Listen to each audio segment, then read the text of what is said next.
when I go off route and I finally see the Pieterpad sign again, I'm so happy. So one of the pins broke yesterday, so I just melted the plastic and now it's sturdy again.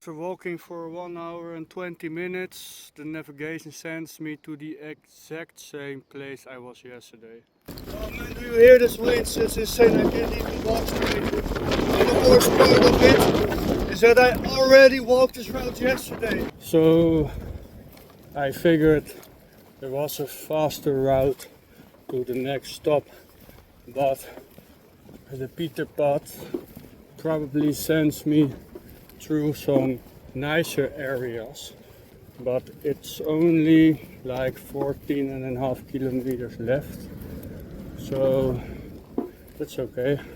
And it was only a small part of the route I walked yesterday I had to do, because eventually after like 300 meters it sent me left instead of right, which it did yesterday. So I didn't have dinner because of a situation at my previous host, and I also didn't really have a good breakfast. So I was looking for a place to make some food, but the wind was so hard I wasn't able to make my food. So I finally found this place where I can make a proper breakfast. Also, this thing keeps breaking, so I'm going to try to fix it in a different way.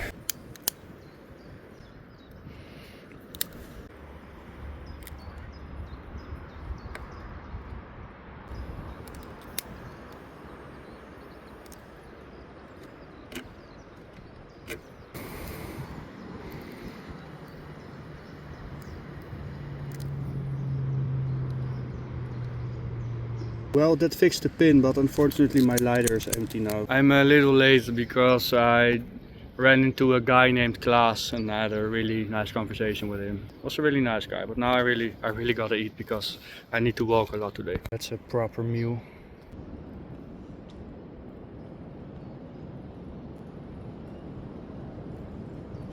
I'm running into a lot of Pieterpadders today. It's nice.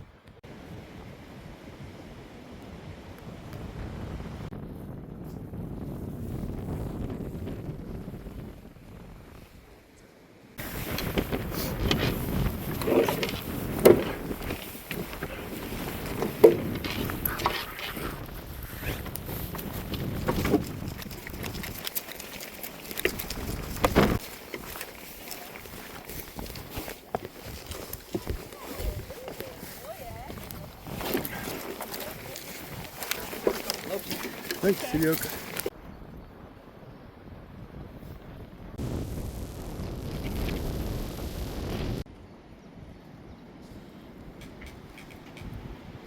So I'm running into a lot of Pieterpad walkers today and it's so lovely, the people are so nice, everybody is just so interested. I feel a lot less lonely because you pass the people and the people eventually will pass you, so you see each other multiple times a day. I even was like pitching my project to a whole group of people, it's really nice.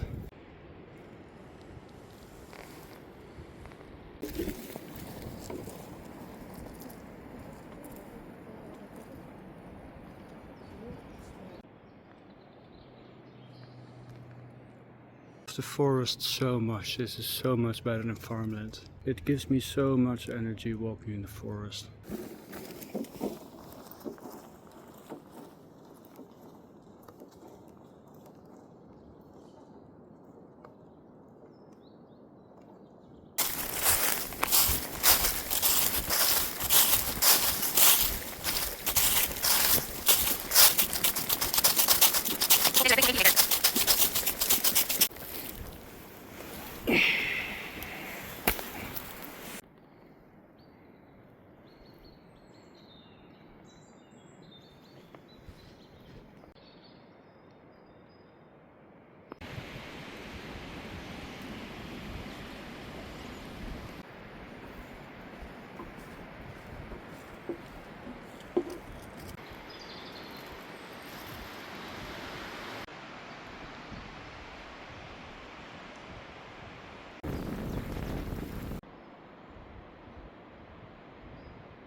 Walking through the forest is great. There's barely any wind whatsoever, and the sun is heating up the soil, releasing the scent of warm moss, and it's just so great. It feels good. It feels like summer.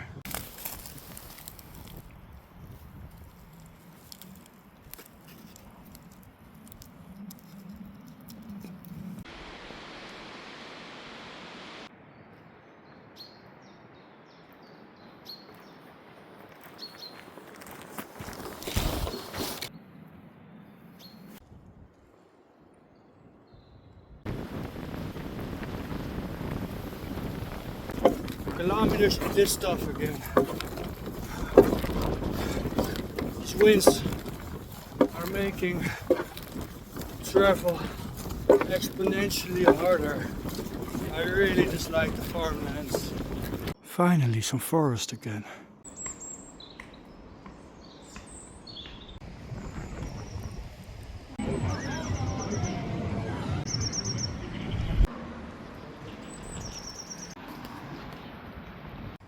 Honestly, I have to say the bread in Drenthe is really good. These people really know how to make good bread.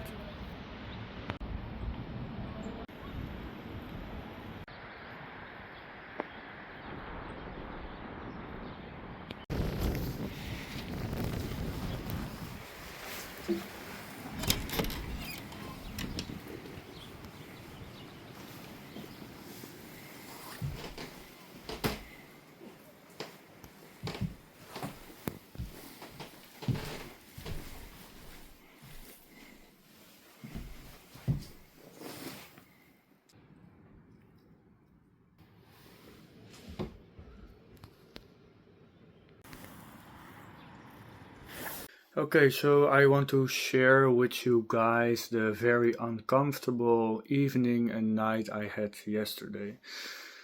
When I arrived at my host, I could kind of feel something was off. She quickly showed me my room, and an hour later, I asked her if I could go into her backyard, which was huge, to make something to eat with my gas stove. She didn't want that, and her reasoning was that she lives in the neighborhood. Like, okay, nobody can watch in your garden, but that's all right, it's no problem. So I told her it's okay. I'll just go outside to eat somewhere. It's not a big deal. Um, then she offered me to use her kitchen. I asked her if she was sure. She said, "Yeah, I'm sure. Of course, no problem. What do you need? Do you need like 1 or 2 pans? What are you gonna make?" So I told her I was going to make pasta. Well, okay. I need just 1 pan. I will make everything in 1 pan. Okay, so she gave me a pen and I grabbed the paprika. And as soon as she saw the paprika, she kind of panicked and told me, "I'm very overstimulated right now. I don't want you to make an entire meal. I can't handle this." And I was like, "Okay, sorry. Excuse me, I didn't want to bother you. I'll just go upstairs and I'll leave before breakfast. So it's okay." And then I turned around to go upstairs and she called me back saying she wanted to talk about it. So she said, "Yeah, I'm not feeling very comfortable with this because you're a guest and I still want to make you breakfast." So I told her, "Well, I'm not very comfortable either because I feel like I'm not welcome here. So I'll just go and not bother you." But after some insisting, I accepted her offer, but it just didn't feel good. She offered me to use her kitchen herself. I didn't ask for it. And 5 seconds later, she kind of panicked and told me she was severely overstimulated. Also, she told me that it's not regular for Vrienden op de Fiets guests to use a kitchen. So I told her, "Well, I'm only traveling for 2 days. I had 2 stays, and both my hosts offered their kitchen to me without me asking." I really didn't feel comfortable. Actually, I really wanted to leave. If I had another option, I would have left immediately. Um, anyway, I slept. I stayed for breakfast. And To be honest, breakfast wasn't very nice. She tried though. She tried. She made some oats with kiwi and walnuts and other nuts and stuff. But she added like a lot of ginger, like raw ginger, like a lot. You know, when you press ginger, it gets all fibrous. I felt like I was eating just ginger fibers with some oatmeal. It wasn't good, so I only ate a little bit, and after that, I immediately left. But um, in the morning we had a conversation, and I expected her to have some mental issues because of the behavior, and well, we had a personal conversation, and she told me some things which made me realize she has a lot of unresolved traumas. So that explains the behavior. Anyway, I think there's an owl inside of my cabin. Look at that. So it's raining right now. I'm really happy I'm already at my place where I will spend the night.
So far I walked 95 kilometers, so I'm almost at 20% of the route. So that's really cool. So it's raining pretty hard on and off, and tomorrow I'll have to walk approximately 25 kilometers. So if it's going to rain tomorrow, it's going to be pretty miserable for me. Wish me good luck, guys. Okay, so I'm going to finish doing the dishes. I'm going to do all my social media stuff. I'm having a cup of tea, and then I'm going to sleep, guys. See you tomorrow.